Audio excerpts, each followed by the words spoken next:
ነበር ናሙስ አብረውን ሄደው ነበር። ስንሄድ አርግዘሻል ብለን እናወራለን ስትለኝ ለገረ ያላረገዝኩትን ነገር አርግዣለሁ አይደለም ይሄም አንድ እኔ ጆሮ መጥፋት ነው ብያታለሁ።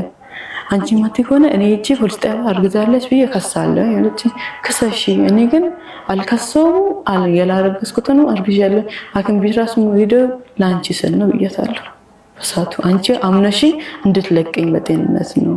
አንዳንድ ኦናቶችሽን አትደራደሩ። አሁን ለምሳሌ አርግዣለሁ ቢሆን አላረገዝኩም ማለት እውነቱን አርግዣለሁ ብዬ ድራማ አልሰራም እውነቱን አላረገዝኩም ብለው ብለሽ እርግጠኛ ሆንሽባት ስታስፈራም ዛሬ የተፈጠረው ነገር ዛሬ በሌሊት ስትሰሩ የነበረው የተፈጠረው ስትልሽ ምንም አልተፈጠረም። ስለዚህ ያልሽኝ ምንም አልተፈጠረም ብለሽ እርግጠኛ ሆንሽ። ከዛ በፊት ያሉትን ደግሞ ቅድም እንዳልሽው አውቃችሁ ድራማ ሰራችሁ። ሁለት ነገሮችን መርጠሽ ለምን ግማሹን አምነሽ ግማሹን አላመንሽ? የዛን ቀን እኔ በሰዓቱ ማለት ነው ግማሹን ያላመንኩት እሷ በሰዓቱ በጣም ስሜታዊ ሆና እንትን ስላለችኝ የሆነ ድራማ ነገር ምናምን ስሰራላት እየተረጋጋች ነው የመጣችው እሷ ማለት ነው። እለቱን ስትደርስልኝ ደግሞ በጣም ተከራከርኳት። እለቱን ስትደርስልኝ ቀኑን ዛሬ ስትለኝ ማለት ነው ለሌሊቱን ተከራከርኳት። ምንም የተፈጠረ ነገር የለም። እሱ ላይ ለምን እርግጠኛ ሆንሽ? እንደሌሎቹ ለምን አልዋሸሽም? እሱን ያልዋሸሁላት በቃ ምን ራሴ የሚለም ሆነ እንትን ማለት ጀመርኩኝ። ምንም አታመጣ ምንም አልሆንም ምንም ብታረጋኝም ፈጣሪ ያለኝ ብዬ ራሴን እንትን ማለት ጀመርኩኝ ማለት ማሳመን። በሰዓቱ በፍርሃት በምን በእንቅልፌ ቀስቀሳኝ ስለሆነ ያን ነገር አለችኝ። በቃ ራሴን ማወቅ ጀመርኩኝና አወራኋት ማለት ነው። ተከራከርኳት። ሐኪም ቤት ዛኝ ሄደች። ሐኪም ቤት ላይ ዋሻለም ነው ስትለኝ አልዋሽም ስል ከኔ በስትክክል ከኋላችን እንደመጡ ደግሞ ተደብቃየችና እየተከተሉና አለች። ከተከሉም ከመጡ አሪፍ ነው አልኳት። ወንድሙና ጓደኛ ከመጡ ጥሩ ነው አንድ ላይ ገብተን እንመርመራለን። ስንገባም እነሱን ገቡ ጠበቁ። የተተቸውት በጣም ብዙ ነገር ነው እየደረሰብኝና እኔ ከእንደዛ አይነት ነገር ውስጥ የለውም። እናንተ ከምታወሩትም ከምንም የለውም። የራሴን ችግር ነው ኦልሬዲ ሚዲያ ላይ ይዤ የወጣሁት ልጆች ስለተቸገሩብኝ እና አንተ ደግሞ ቪዲዮ ሲሰራ ሰው ወደ ሌላ ነገር ነው የወሰደውና እንዴት አስመጣለሽ? ምን ሚል እይታ ቲቪ ላይ ቀርቤ 80 ያስገርፋል የሚለው እሱም ቪዲዮ ሲሰራ ወላሂ ወደ ውጭ ወጥቼ ሱቅ ራሱ ተንቀሳቅሼ ስገባ እየተሰደብኩ ነው እየተመተውኝ ነው። እና ይሄ ነገር እንዴት ነው ግራ ገባኝ እኮ እኔ እናንተ አውርተን ቪዲዮ ስራልኝ ብያለሁ አላልኩም ማለት ለኔ እንደገና ለራሴ እኔ ብዙ ችግር ያለብኝ ሴት ነኝ። ልጆችን ብቻዬን እያሳደግኩ ነው። በጣም ብዙ ፈተና ነው ያለብኝና ይሄ ነገር ሲጨመር ደግሞ በጣም ብዙ ነው የተጎዳሁት። ከባድ ጊዜ እያሳለፍኩ ነውና እንዴት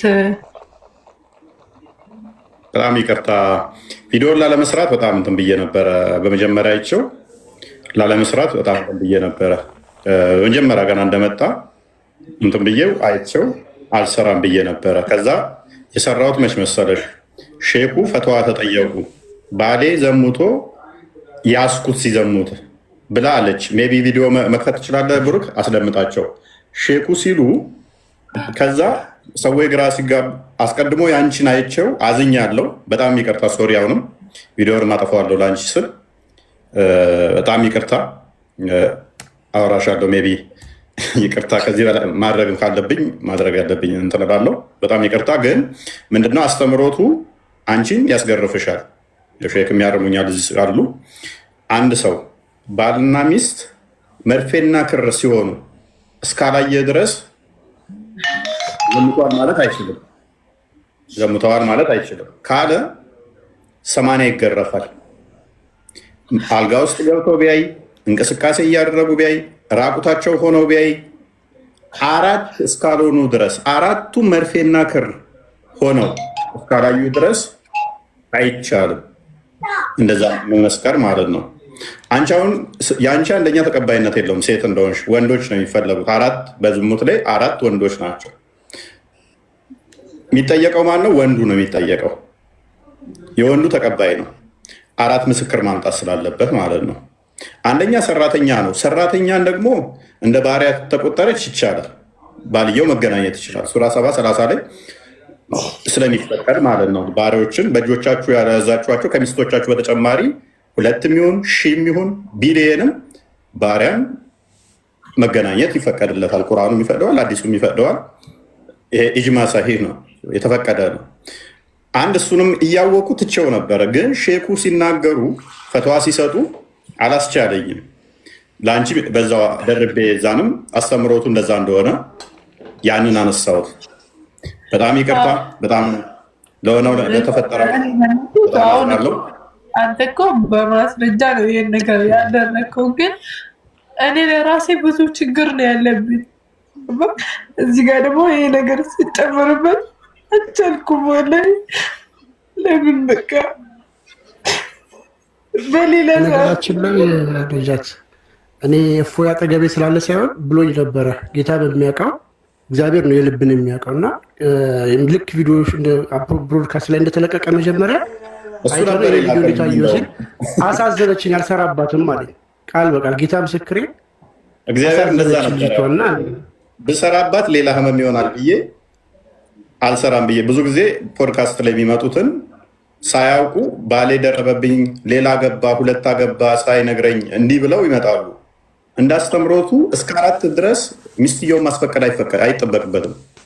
አግብቶ መውለድ መፍቱ ነው። ፈትዋዎቻቸውንም ማስደመጥ እንችላለን። ተጠይቀው ማን ስለሆነች ነው እሷ የምትጠይቀው? ምግቧን ይቻላት ቤት ትቀመጥ እንጂ ማን ስለሆነ መጠየቅ መፍትሄ የላትም ነው የሚሉት። አስተምሮቱ ላይ ምስላለ 4 ተፈቅዶለታል። የሚጠበቅበት ባል ምንድን ነው? ምግብ መቻል፣ ልብሷን መቻል እና ቤት መቻል ነው። የምንኖርበትም ማለት ነው። ይሄ ነው የሚጠበቅበት ግዴታው። በጣም እዚህ ውስጥ ዲቴል መግባት አልፈልግም። አክቹዋሊ አስተምሮቱ እኛ በሌላ ጉዳይ ስለምንወያይበት፣ አንቺ ግን ችግሩ ስላለሽ በጣም ነው ሶሪ። ክርስቲያኖች ከጎኗ አቁሙ፣ ሙስሊሞችም ከጎኗ ብቆሙ ደስ ይለኛል። ምክንያቱም ልጆች አሏት።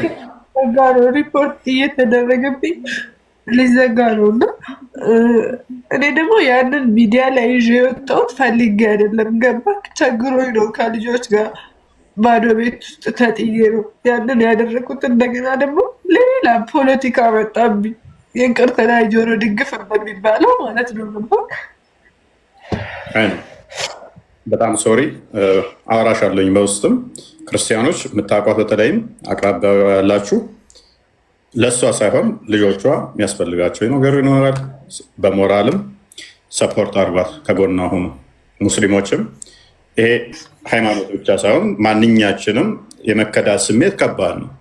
በተለይም በአይናችን የምናየው የመከዳት ስሜት ደግሞ ከባድ ስለሆነ ሙስሊሞችም ከጎኑ እንድትሆኑ በሰብአዊነት ማለት ነው።